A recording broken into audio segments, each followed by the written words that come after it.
Hi అండి, నమస్తే. నేను మీ రమ, ది రమ కిచెన్కి స్వాగతం. ఈరోజు మన రెసిపీ హెల్తీ అండ్ టేస్టీ కరివేపాకు కారం. ఈ కరివేపాకు కారం చేసుకోవడం చాలా తేలిక, అలాగే చాలా టేస్టీగా కూడా ఉంటుంది.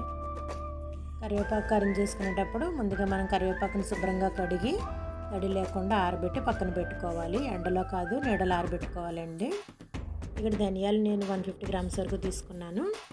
అలాగే ఎండుమిర్చి కారానికి సరిపడా తీసుకుని ముక్కలుగా తుంచి పక్కన పెట్టుకోవాలి.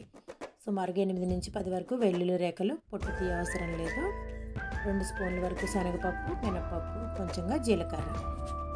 ఇప్పుడు తయారీ విధానం చూద్దాం. ముందుగా ఒక ప్యాన్ పెట్టుకొని అది వేడైన తర్వాత కొంచెంగా ఆయిల్ వేసుకోవాలి. ముందుగా పచ్చి శనగపప్పును దీంట్లో వేసి దోరగా ఫ్రై చేసుకోవాలి. ఈ శనగపప్పు వేగేటప్పుడే దీంట్లోనే మినపప్పు కూడా వేసి దోరగా ఫ్రై చేసుకోవాలి.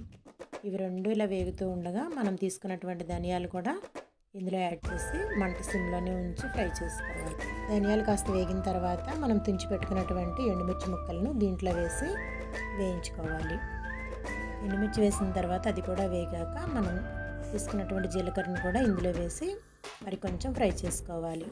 ఇవన్నీ వేగిన తర్వాత ఇందులోనే మనం తీసుకున్నటువంటి కరివేపాకును వేసి మరి కొంచెం సేపు ఫ్రై చేసుకోవాలి. కరివేపాకు పచ్చిదనం ఉండకుండా దోరగా వేగాలి.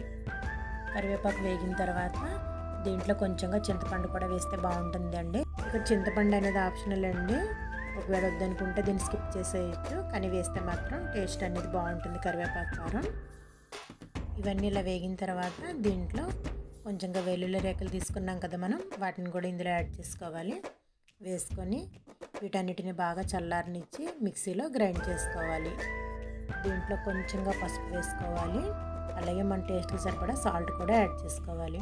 వేసి మిక్సీ పట్టుకోవాలి. మిక్సీ పట్టేటప్పుడు మరీ ఫైన్ పౌడర్ చేయకూడదండి. కొంచెం బరకగా ఉండేలాగా మనం కరివేపాకు కారం మిక్సీ పట్టుకుంటే బాగుంటుంది. మనం ఇలా చేసుకున్నటువంటి కరివేపాకు కారాన్ని వేడి వేడి రైస్లో నెయ్యి వేసుకుని తింటే చాలా బాగుంటుంది. అలాగే ఇడ్లీలో కూడా చాలా బాగుంటుంది. ఈ రోజుకైతే ఇంతేనండి. మరిన్ని రెసిపీస్తో ది రమ కిచెన్లో మళ్ళీ కలుద్దాం. బాయ్ అండి.